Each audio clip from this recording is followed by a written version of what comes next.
Hi everybody, your executive gardener. Happy New Year to everybody, and I hope everybody has a healthy and happy 2016.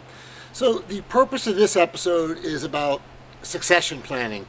And most of you, like me in business, are very diligent about succession planning. So succession planning meaning that if you get promoted, someone else is there to take your role. So you have to develop others to keep future leaders from have future leaders following one another in a company or a business or wherever it may be. So succession planning is something that companies spend a lot of time doing, and executives.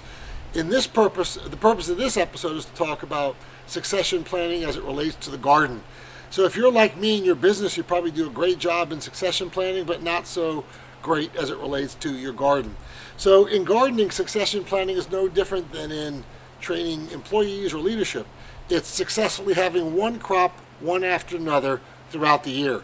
And to do that, I'm going to give you a few quick tips on how you could be successful based on what I've learned from my mistakes in succession planning.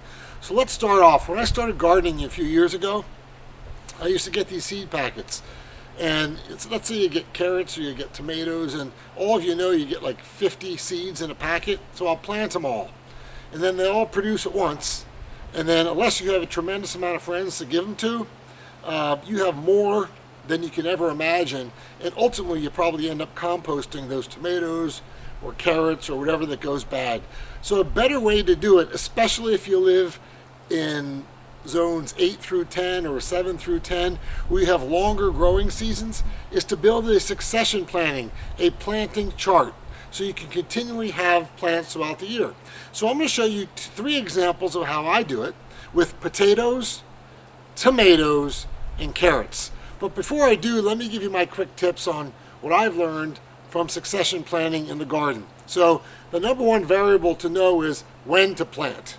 So when is your first frost, and when is the temperature high enough for a certain plant to germinate, okay, like peppers and so forth.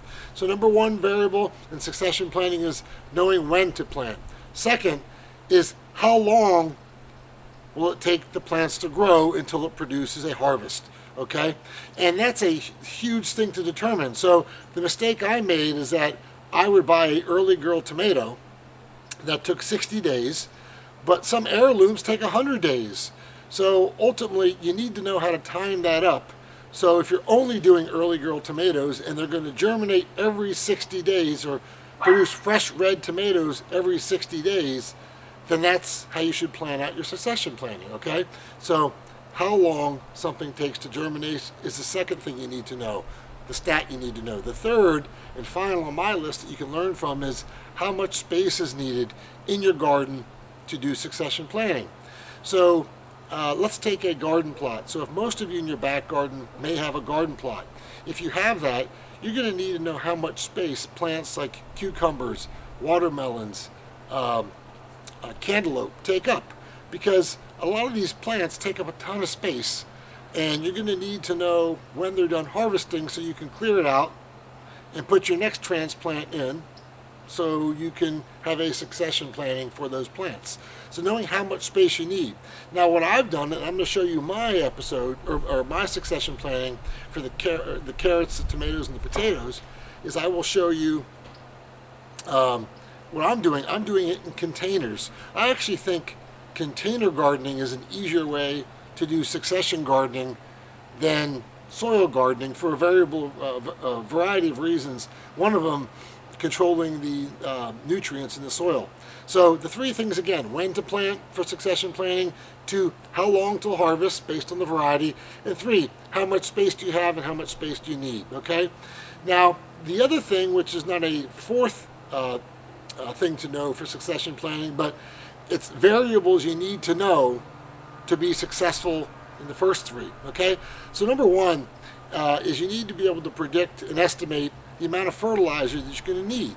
So if you have a garden plot and you grow tomatoes in the summer and you plan on having another crop in the fall because you live in zone 9 where it's relatively warm, most of your nitrogen is probably going to be taken out of the soil, so you're going to have to be thinking ahead of time, before I transplant the next crop into that bed, how am I going to amend the soil and get the appropriate nutrients so I get the same result in the succession crop as I did in the first crop. So knowing what fertilizer you will always have to reapply. I don't care whether it's organic fertilizer or chemical fertilizer, and I'm not going to judge. That's up to you based on what you use. The second variable you're going to need to know is the weather, okay?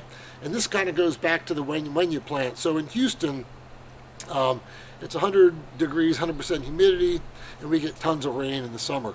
So I'm going to need to know how much rain I'm going to get to depend whether I'm going to grow in a greenhouse, outside a greenhouse, undercover, in a shade cloth, all those type of things. So you're going to need to know your weather patterns all the way up throughout the years. Contact your local agri-source resource to find out based on the zone what you need to do. So weather is a second variable. And with that, I would say the third variable connected to weather is the amount of water you're going to get. So whether you're manually watering and it has to be consistent, or whether you're getting rain from the sky, you need to know how much rain you're going to get. So in Houston, we're 28 inches above the norm this year in rain. So pretty much it's hard to grow anything outside that's not covered in the greenhouse. It will get mold, it'll get mildew, and there is a point where plants can have too much water, and that's what we've had here in Houston, so you'll need to know that. So, as I'll show you in a second, I've shifted to a mini greenhouse, mini flower house, okay? And I'll show you that with my succession planting with my tomatoes.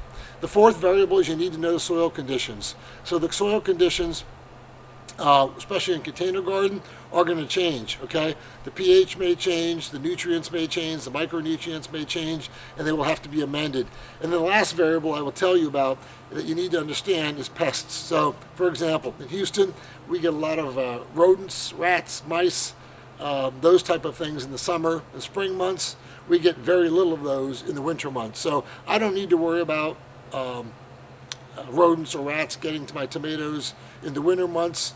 In the summer months, you better believe it, I have traps all over the place. And another secret I just found out about is that we bought peppermint extract. I soaked that in a plastic water bottle. I poked some holes in it, and I put some cotton balls and some peppermint extract. Peppermint extract keeps rats and mice away from your garden. They hate it, okay? It's a small little tip for you. So those are all the things I want you to know. So the three things: when to plant, how long to harvest, how much space you need, and then I'd say the five variables: fertilizer, weather, rain, soil conditions, and pests. If you can figure all that out in your area, you're going to have a successful planting. You can get probably 2 to 4 different of the same crops throughout the year, whether it's carrots, whether it's tomatoes, if you live in the right environment. So let me show you real quick what I'm doing with my succession planting that allows us to enjoy carrots throughout the year, allows us to enjoy potatoes throughout the year, and tomatoes. Let me show you. Oh, so now showing you how I practice what I preach, and I've learned from a lot of mistakes. Let's take a look at this. So these are my carrots. So these were planted about 95 days ago, these carrots in this container. They were planted first. So as you'll see here, let me show you close up. Most of these are about ready to come out of the ground. As you'll see, let me get out of here. The shadow's killing me here, but you'll see they're starting to peep out of the ground, the carrots. So these will be the first to go, okay? And after that, knowing that all of my carrots take 90 to 110 days, 30 days, 40 days after that, I planted these, okay? And these are the next in a container. Next, I planted these. You see, these are a little smaller than this, and these are smaller than this, okay? Pretty simple stuff, right? And I did this, and again, remember my variables. I keep amending the soil, keep giving in the right amount of water, and knowing my conditions, and then after that, I followed it with this. So these are smaller than this, which is smaller than this, which is smaller than this. So basic stuff, okay?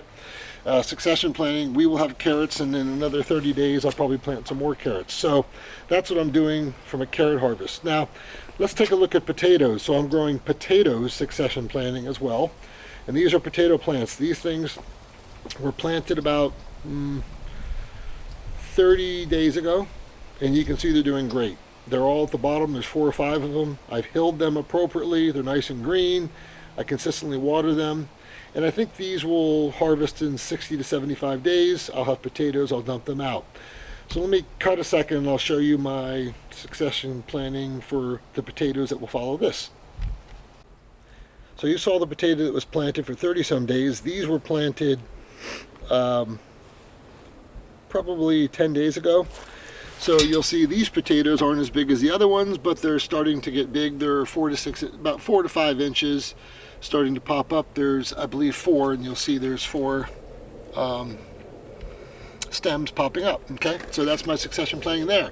After this, a few days after that, I planted this, and you can't see it, but there's a little stem starting to pop up there, and there's 4 potatoes in here. And actually, just yesterday I planted these. So I've spaced these out a little bit less than the carrots because they don't take as long to grow as carrots, but there's succession planning in place, and my family loves fresh potatoes. So that's what we're doing for potatoes, following all the variables I just talked about. So let's turn the camera here and let's talk about tomatoes. Now tomatoes are going to be a little bit trickier because the only difference between, well, the major difference between the carrots I talked to you about, right, the potatoes I talked to you about, is that those 2 crops can grow in slightly cooler weather, where tomatoes a little bit more difficult. So what I did here is I went out and bought this flower house on Amazon.com. I think it was 50 or 60 bucks. Actually, it's my second one. I just replaced the other one that the screen got ripped.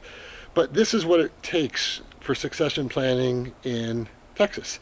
The nights are getting to 37 degrees, the days 60 to 70, okay?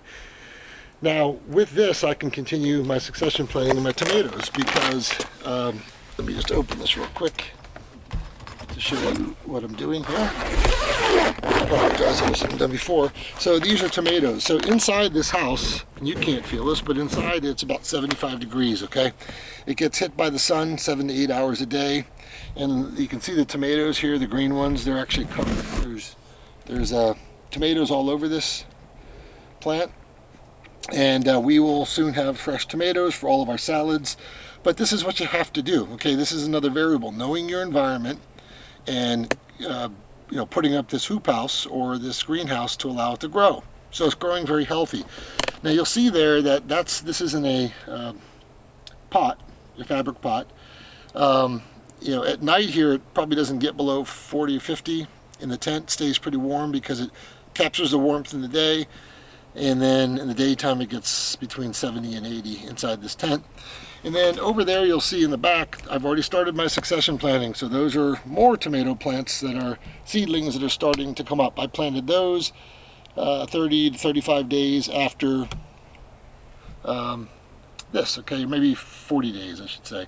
Okay, so I have 4 plants, so I will always have tomatoes for fresh salads throughout the year. Okay, so that's how I do succession planning. You can ignore those other things. Those are broccoli plants, which again I'm doing succession planning for, but that's not the purpose of this video. So you need to make an investment, but if you want to have tomatoes throughout the year, this is what you do. Okay, so to wrap it up, that's what I'm doing. I gave you the tips of what I've learned for succession planning, the variables you need to know.